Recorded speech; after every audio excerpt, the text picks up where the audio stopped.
มนต์ได้เลยครับมาแล้วเนอะศรัทธาญาติโยมทั้งสถานี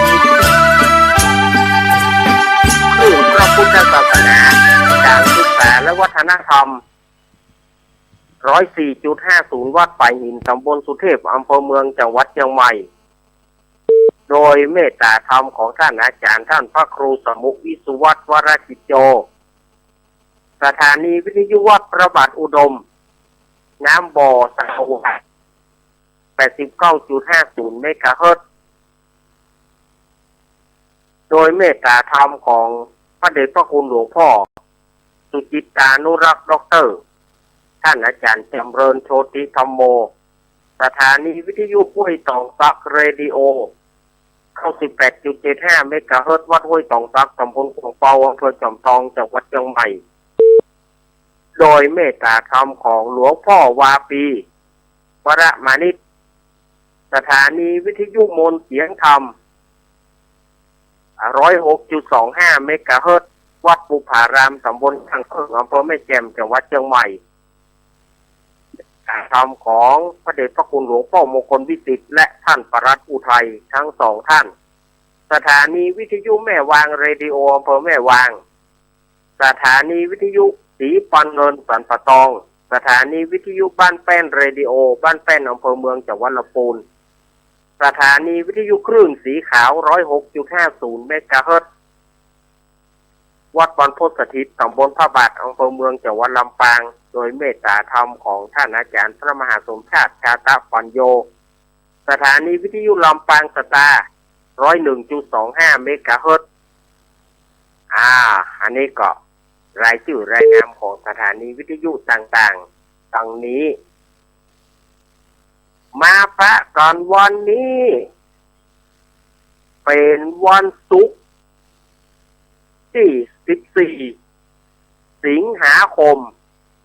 พุทธศักราช 2569เดือน11เหนือเดือน9ใต้ออกมานี้1ค่ำร่ำว่าเป็นวันดีวันนี้จ้างเกี้ยวขึ้นสู่หงคำหรือว่าจ้างเกี้ยวขึ้นสู่หงธรรมแต่ว่าเกตตกที่นอนเนอะมีอย่างเดียวนะเกตตกที่นอนฉะนั้นเพิ่นบอกให้ย้ายที่นอนบอกให้เอาที่นอนไปตึงไปตากคนว่าเกตตกที่นอนมันบ่ดีวันนี้มันเป็นเกตตกที่นอนวันศุกร์นะแต่ว่าทำการมงคลอื่นๆวันนี้เหมาะจ้างเกี้ยวขึ้นสู่หงธรรมหรือว่าจ้างเกี้ยวขึ้นสู่หงคำวันนี้วันที่14แล้วสถาญาติโยมเหยเขาเข้าพรรษามาได้3 ศีลแล้วก็เหลือจัง10 ศีลโอ้สถาญาติโยมสาธุชนทั้งหลายวันเวลามันอย่ามาโวยแต่โวยว่าสมัยแต่ก่อนเขาใส่นาเขาไถนาเนาะพระเจ้าควายมาเขาไถนาแล้วเลี้ยงควายเขาเปิ่นจดปอก่ายเช่นจะส่งก่อนย่องบอกออกภาษาเตื้อบาเดียวนี่อย่างคำเดียวก่อนฮะจะดีออกภาษาแล้วฮะสถาญาติโยมว่าบาเดียวคำเดียวบอกเหลือทั้ง10 ศีลเนี่ยแต่ก่อนนี่เขาไถนาเขาปอก่ายปอแกนนี่เผื่อเขามาเลี้ยงควายเขาเปิ่นแถมควายเปิ่นตุ้ยแล้วก็เอาไปคืนควายเปิ่นตุ้ยแล้วก็เอาไปส่งก่อนจะส่งมัดมือทางห่างนะก่อนจะส่งบัดเจ้าว่าเอาไปส่งเลยบัดเจ้าล่อมัดมือตือขวานคือหอดกูได้บุ๊บได้ตีมึงกูก็ขอสู่หมอกสู่มามึงเนออีกขลูกโทษคนสมัยตะก่อนเพิ่นมัดมือก็มือมันบ่มีท่านอาจารย์มือมันบ่มีก็เอาเขามันน่ะกะต่างมือมัดเขามันน่ะกะเนาะมัดเขามันนะเนี่ยที่เสือได้บุ๊บได้ตีได้ด่ามันอันเรื่องเลี้ยงงัวเลี้ยงควายนี่มันถึง ก็ถือว่าใส่อารมณ์กับไปพ่องเลี้ยงวัวเลี้ยงควายนี่นะเลี้ยงโดยเฉพาะเอาไถนานี่นะเขามันถึงได้ด่านี่มันพ่องก็ได้แจ้งได้ด่ามันแต่เปิ้นก็ยั้งให้มันกินวันศีลขอให้มันกินอิ่มวันศีลให้มันกินอิ่มวันไหนเป็นวันพระวันศีลเพื่อก็บอกไปไถนะเอาไว้กับบ้านกับจองให้มันกินหญ้ากินโกงให้มันได้กินหญ้ากินโกงก่อนเปิ้นก็บ่เนี่ยหยังให้มันเตื้อบ่ไถนาเตื้อบ่เอาใส่ล้อใส่เกวียนเตื้องัวก็บ่ใส่ล้อวันนั้นย้างก่อนนะคือมันได้กินอิ่มก่อนวันพุธก็ก้อยลุยงานกันต่อไปเนี่ยสมัยก่อนจะเป็นอย่างนั้นเนาะแต่สมัยบัดเดียวนี่รถถ่ายอย่างเดียว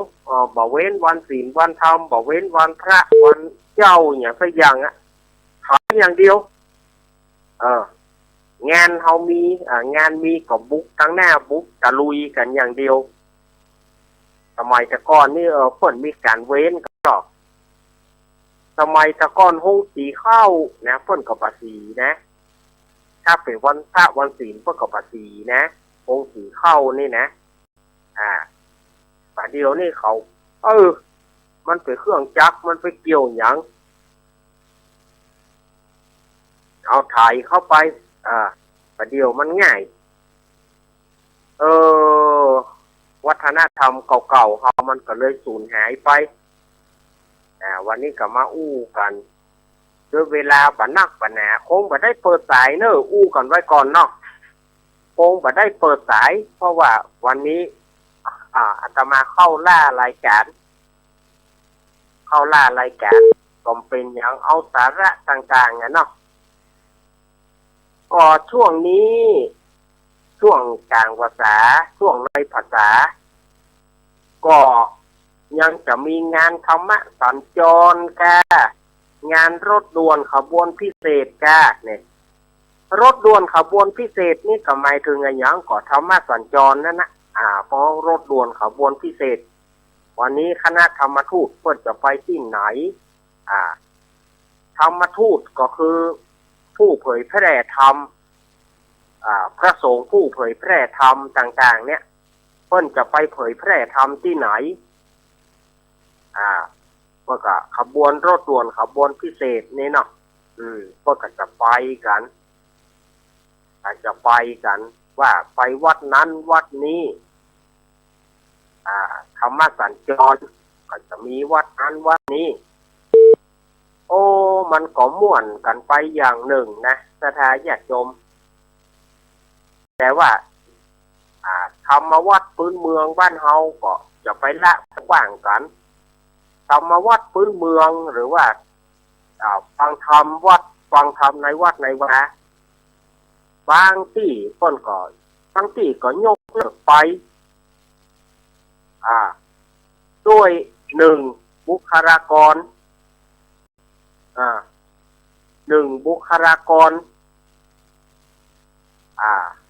พระสงฆ์องค์เน้นบ่มี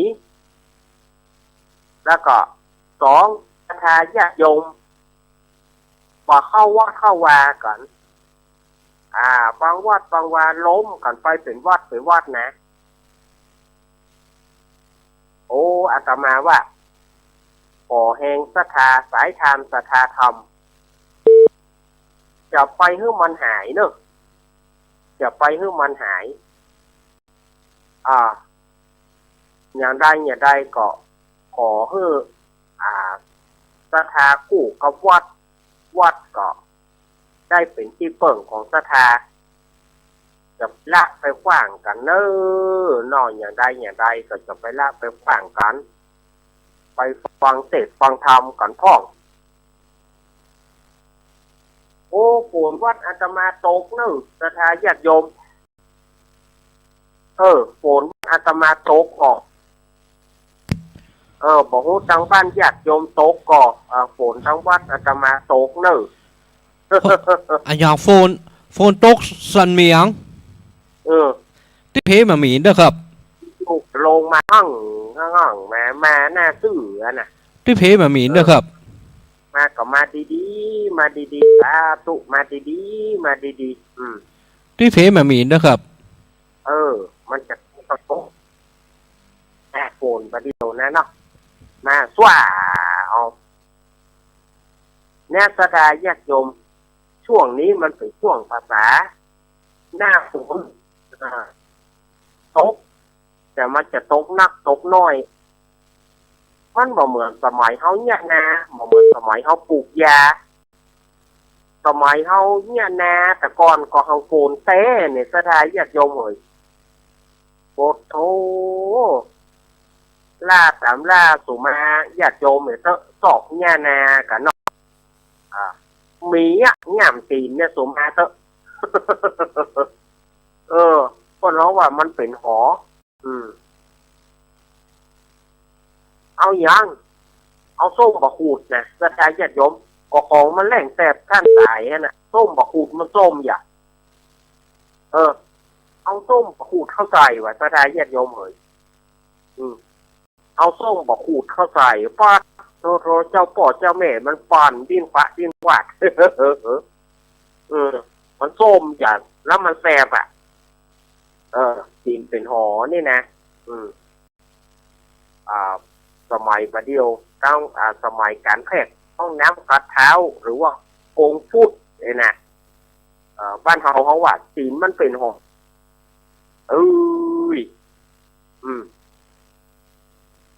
มันถึงก็เป็นที่จูที่เอาอย่างอันตีนเอานี่นะสมัยก่อนนี่มันสู้กันนะหลังสู้กันหน้าสู้ดินแต่สมัยก่อนหลังสู้ฟ้าหน้าสู้ดิน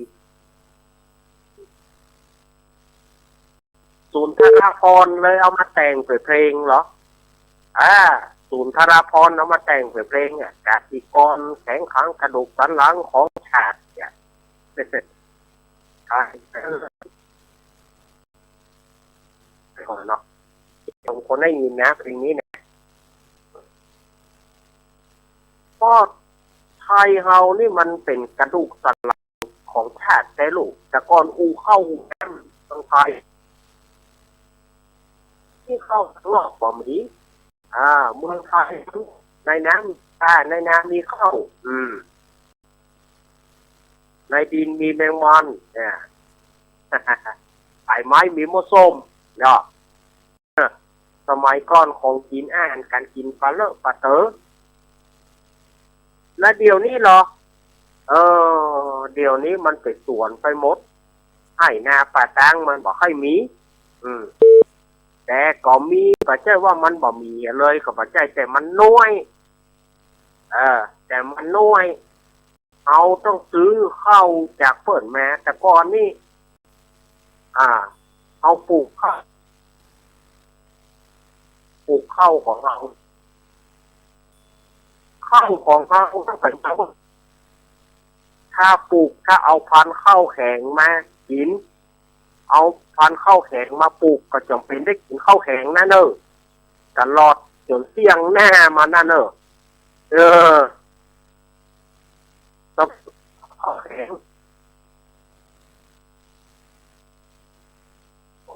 นี่เปลืองนี่หรอข้าวอ่อนนี่กระเดียวมากับมดสมัยก่อนมันนะคนสมัยแต่ก่อนถ้าได้ปลูกข้าวพันธุ์ไหนก็จะกินเพราะว่ามันเป็นยุคไหนมันที่เขาซื้อข้าวเลือกเอาเนี่ย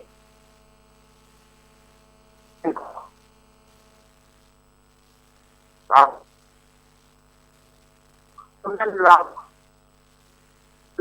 นั่นบ่หอมว่ะเอาว่า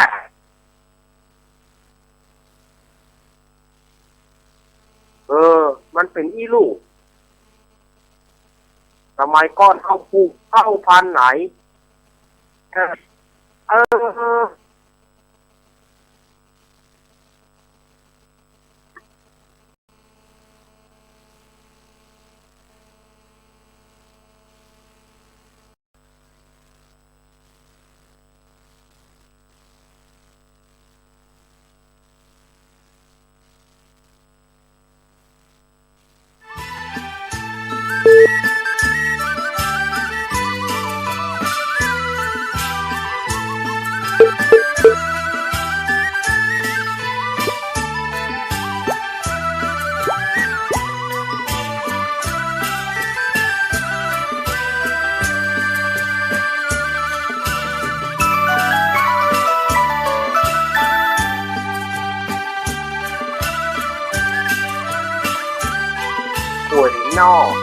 ญาติโยม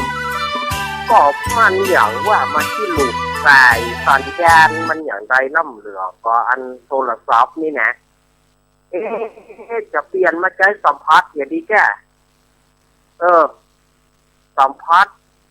เขาจะเอาไปลงท่อเพื่อมันนะเพื่อมันเนี่ยว่าโทรเข้าหาเจนี่นะ0856322408เนี่ย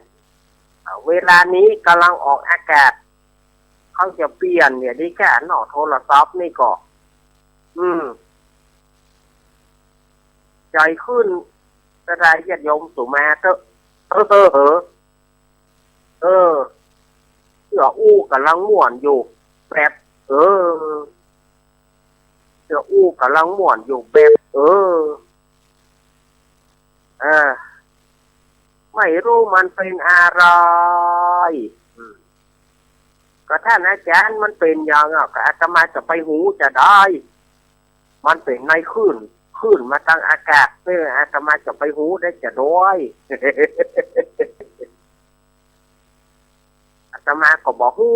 เนาะกระไรญาติโยมเนาะอาตมาก็บอกหูเนี่ยเอาว่าเล่นกันไปเนาะกระไรญาติโยมเอ๋ยถ้าว่าถ้าหากว่าของเจเป็นผู้มุกอีกกับยาแควนกันเนาะเจก็มีเบอร์เดียวอ่ะมันคิดกันนะเวลามันหลุดไปมันต่อเนี่ยมันต่อเนี่ยแต่ต่อทั้งนั้นนะ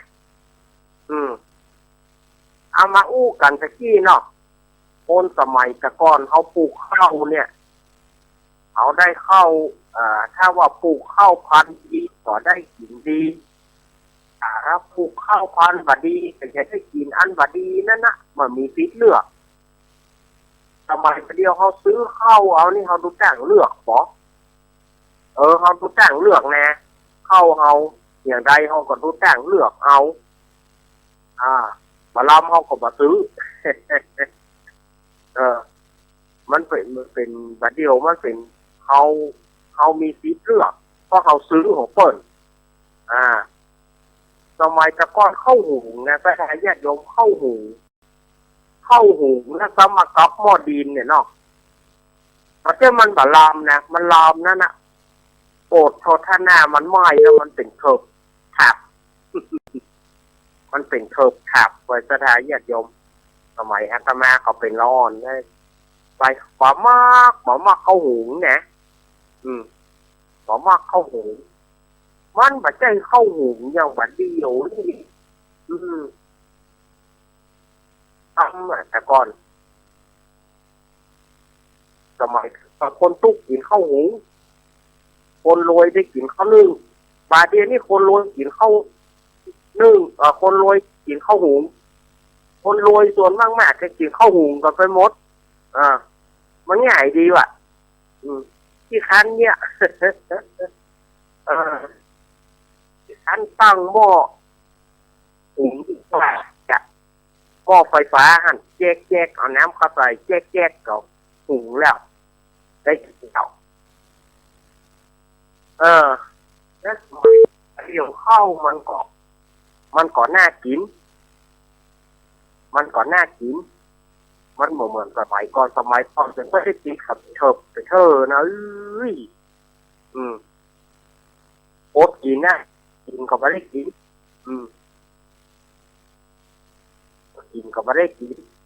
ก็โค่นแต่ก่อนเอาเสาะหาจะเอาจีน้ำแกงนี่เนาะให้จ้ำน้ำแกงเนี่ยเอาเข้าหูนี่มันดึงจ้ำมาได้อ่ะ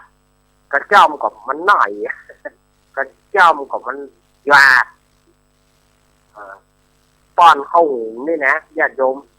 คือป้อนเข้าหูแล้วก็จีแกงนะกระเดียวหยาดหมดอะหน่อยหมดอะมันบอกเหมือนข้าวนึ่งเขา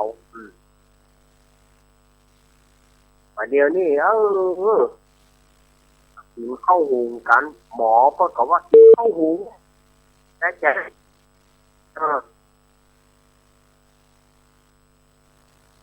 มันก็ล้ำนะบัดเดียวมันก็ล้ำบางทีมันอีกขั้นเข้าเลยอุปกรณ์มันหนักอุปกรณ์มันหนักแต่เขาหูนี่คำเดียวนะมันไม่ต้องได้เสี่ยงอย่างแล้วหรอกเอาน้ำเข้าใส่เนี่ยก็โมดแท้ละหูหวดแล้ว มันยุคไหนยุคนั้นเนาะยุคที่แต่เดี๋ยวนี้เขาก็อย่างว่ายุคสมัยใหม่ยุค AI ว่ายุค AI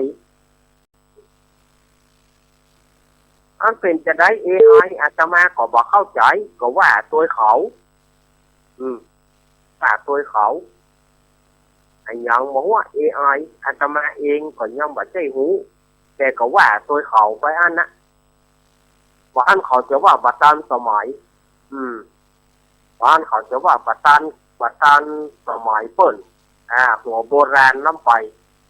เขาก็ต้องตันใจเขาก็เปิ้น AI ก็เขา AI แต่จะมาถามถึงความหมายว่าAI คือหยังก็บ่แจ้งแม่นก็สถาญาติโยมว่ายุคไหนก็ยุคนั้นยุคเขาก็ตุกกันไปยุคเขานี่เติงแรงมาเมื่อกี้เนาะเติงแรงมาเอาแล้วทำแซ่อย่าไปซ่อนได้ปูว่ะได้ปลาว่ะได้อีนิ้วอีนิ้วป้อมอีนิ้วยาวดู นิ้วป้อมนิ้วยาวแมงเมียงเนาะเอามาเสือก็ได้ป่าน้อยมาพ่องถ้าหน้าอีหวกก็ซ่อนเอาอีหวกเอาอีหวกมาตำน้ำพริกพ่องเอามาแอกพ่องอย่าพ่อแม่เขาก็เลี้ยงลูกกันมายุคนั้นมาเนาะเพื่อประเดี๋ยวนี้เขาจะไปซ่อนที่ไหนนองก็บ่มีนี่อย่างเดียวกกินกับกาดบอกว่าที่ไหนนะบัดเดียวนะบอกว่าบ้านเปิ้นบอกว่าบ้านเฮามันตึกกาดแรงมากกว่ากาดเจ้ามากกว่ากาดสมัยจะ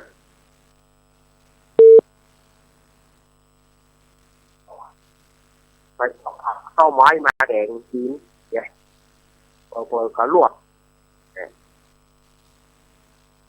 เองมาก็ไปซ่อนเราไปเอาแตะไปซ่อนเรา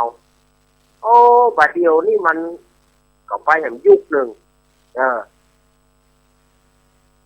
จะเอาอย่างนี้นะคือแรกก็ละอ่อนเขาก็กินง่ายใครทอดแกงอย่างเขาก็กินละละอ่อนทอดแกงอย่างแกยุคสมัยไหนสมัยนั้นอย่างที่อาตมาว่าเนี่ย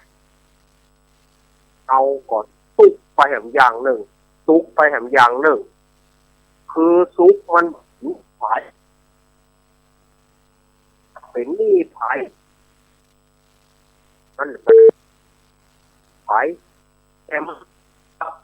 ของกินของด้อยนี่หามละของกินของด้อยก็หาไปอย่าเมินไหนเมินไหนกึดใจไก่มีเฮ้ย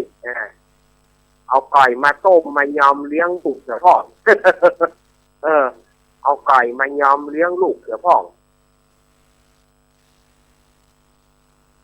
มันก็ไปอย่างนี้ชีวิตของคนสมัยก่อนครับคนสมัยประเดียวคนสมัยก่อนจะเอาอย่างมาเลี้ยงลูกเอาละก็แหมกินหม้อแรงหม้อไงขอให้ได้อย่างบ่ได้ขอให้ได้สักน้ำพริกหนึ่งนี่นะคือได้สักน้ำพริกหนึ่งพูดถึงแมงนะแมงต่างๆนี่นะเอามาให้มันได้น้ำพริกหนึ่ง ไก่น้ำพริกหนึ่งกุ้งกาบหนึ่งเขานึ่งบะหมี่หุงข้าวเอาน้ำพริกแป้งน้ำพริกข้าวโซโลไปโอ๊ตกินกันไปนะสมัยก่อนโอ๊ตกินกันไปแต่คนบัดเดียวนี่ของกินบะล้ำไปไปสั่งเก็บสั่งร้านอาหารก็สั่งเอามาให้กินขำตี้ไปเดียวจะได้เอามาส่งให้นะ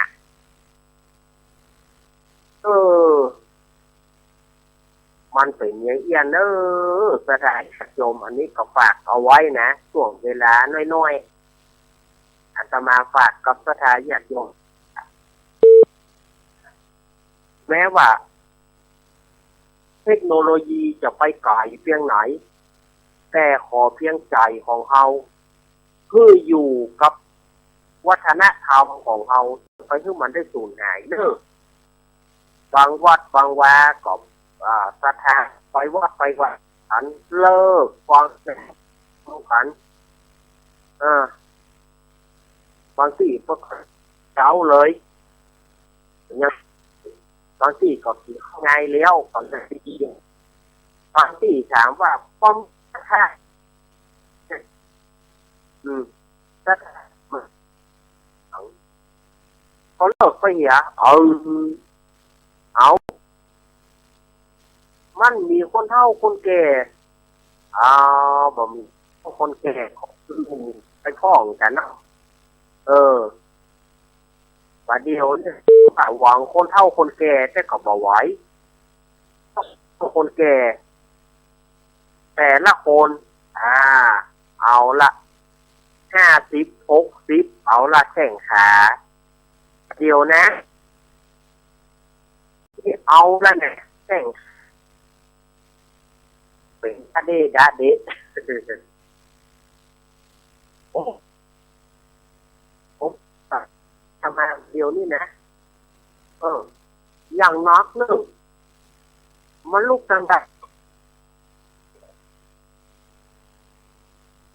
โบนนะที่ยังแหลกอยู่มันลูกที่ไหนมานี่ก็โตกเอา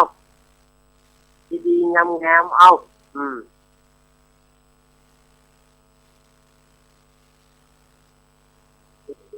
มีศรัทธาญาติโยมก็ไม่เอาก็เอาถึงแม้ว่ามันจะเป็นยุค AI เป็นยุค AI มันจะเป็นยุคอย่างเทคโนโลยีโซเชียลแต่ของเก่าเขาจะของเขาจะไปละเพื่อหักเอาไว้ถ้าเอามารักษาเอาไว้เขาก็มีโอกาสที่จะได้ฟังน้ำฟังธรรมกันนะจะไปฟังน้ำฟังธรรมจากที่ไหนถ้าเขาบอกฟังกันกว่าไปฟังธรรมกันที่วัดที่วาแล้วเข้าภาษาตึงภาษาเนี่ยบางท่านบางคนบอกเคยไปวัดวาแล้วจะนี่ได้จะเอาอย่างมาเป็นสาระที่เปิดไม่พออยากจะ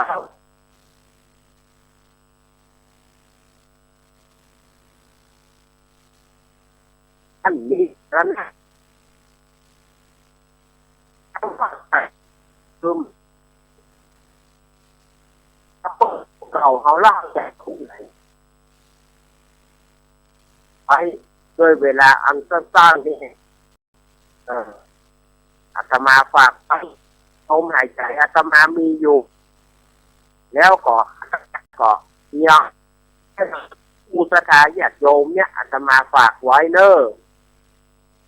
ดีมีอยู่พระธรรมของพระพุทธเจ้าเนี่ยทันสมัยใหม่เสมอทันสมัยใหม่เสมอฟังได้ทุกเมื่อเชื่อยามขอศรัทธาญาติโยมจะไปละไปขว้างกันในการฟังน้ำกัดไปพ้องจะไปละหรือวัดว่ามันหมองล้ำไป ถ้าวัดว่ามันหมองล้ำไปสถาญาติโยมบอกอุปถัมภ์อุปถากทุกเจ้าก็จะอยู่ได้อย่างไรทุกเจ้าก็คงอยู่บ่ได้ในเมื่อบ่มีโยมทุกเจ้าก็อยู่บ่ได้บ่มีทุกเจ้าโยมก็อยู่บ่ได้ฉะนั้นกล้วยก็กำแง่มก็กำกล้วยเนอะสถาญาติโยมอาตมาฝากไว้สถาญาติโยมฟังอาตมาแล้วจะไปว่าโอ้ทักนี้นะมันอู้แหงล้ำไปอู้อย่างมันอู้ตรงล้ำไปก็มันก็บ่ใช่ว่าตรงอย่างก็เพื่อให้สถาญาติโยมได้เข้าใจในสิ่งที่ดีแต่มันก็มีพ้องที่บางครั้งบางคราวมันก็อาจจะปากบดี เนาะบางทีมันก็ปากบดีไปพ้องมันก็มีพ้องนั่นนะอันปากพล่อยของมันก็มีแต่ว่าจะไปถือไปตื้อก็บางทีก็อยากให้ญาติโยมได้ดีนั่นนะถึงได้ปากพล่อยไปพ้องปากบดีไปพ้องนี่ก็อาตมาก็ขออภัยนะบางทีก็ใช่ว่าเขาหมูตัวเขานะว่าเขาหมูตัวเขานะเขาก็หมูตัวเขานะก็เขาว่าอย่าออกไปเขาก็กึดใจแหงไปจ้าเขาก็ยังมีกึดได้อยู่เขาก็กึดได้อยู่แต่ว่าใจจริงนั้นอาตมาก็ไม่ใช่ว่าหวังจะว่าอย่างที่สถาญาติโยมก็เพื่อหวังให้สถาญาติโยมเนี่ยได้เข้าน้อมมาหาทางวัดทางวาน้อมมาฟังเทศน์ฟังธรรมกันพ่องจะไปละไปขว้างกันเนาะเอาละสถาญาติโยมเวลาหมดแล้วอาตมาขอนำรายการอำลาจากสถาญาติโยมไปก่อนเนิ่งก็แน่นะข้ามบื้อไปโมงแรงอาตมาก็ยังบ่มั่นใจเชื่อเพื่อเจแต่ถ้าพระคุณเจ้าเปิ่นมีพระคุณเจ้าตังลำปางเปิ่นมาจัดก็ถวายเวลาเปิ่นถ้าเปิ่นบ่มาก็จะได้เข้ามาแถมแล้ว เดี๋ยวไปจองกันเถอะนะอาตมาลาด้วยเวลาเพียงเท่านี้ฝนตกขนาดนักสถาญาติโยมมาได้อย่างแล้วอาตมาอภิวาทนาสีริสานิทัตตาโรอายุวันโนสุขังปะลัง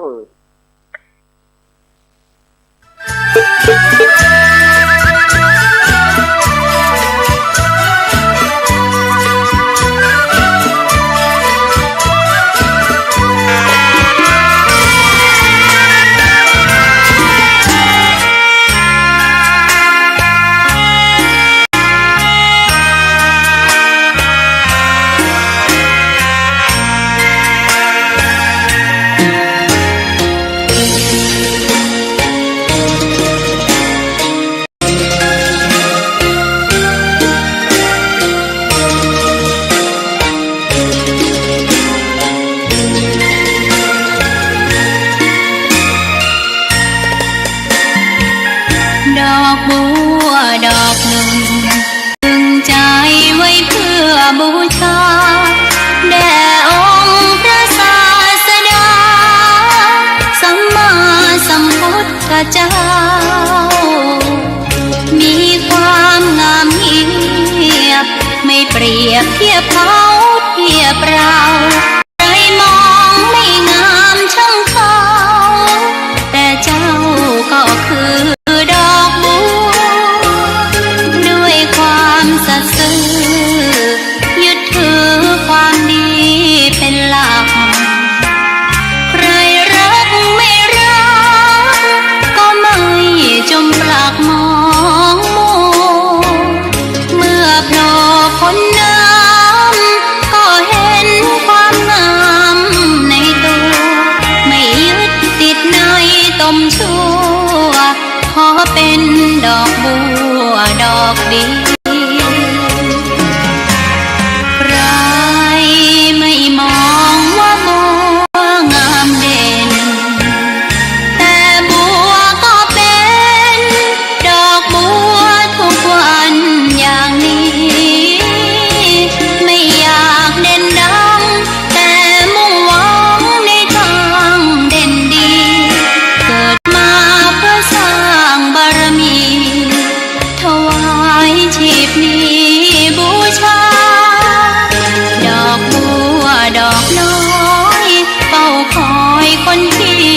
บุญมาออกเอื้อเกื้อกูลรู้ค่าของบุญเก็บบัวขึ้นมาเพื่อสร้างความดีและสร้างบารมีดังว่าใช้ดอกบัวนี้บูชาพระสัมมาสัมพุทธองค์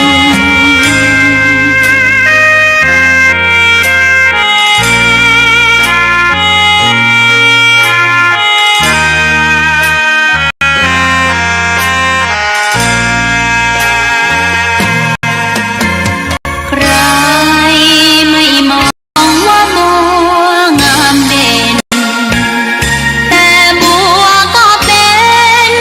ดอกบัวทุกวันอย่างนี้ไม่อยากเด่นดังแต่มุ่งหวังในทางเด่นดีเกิดมาเพื่อสร้างบารมีถวายชีพนี้บูชา ดอกบัวดอกน้อยเฝ้าคอยคนที่ใจบุญมาออกเอื้อเกื้อกูลรู้ค่าของบุญเก็บบัวขึ้นมาเพื่อสร้างความดีและสร้างบารมีดังว่าใช้ดอกบัวนี้บูชาพระสัมมาสัมพุทธองค์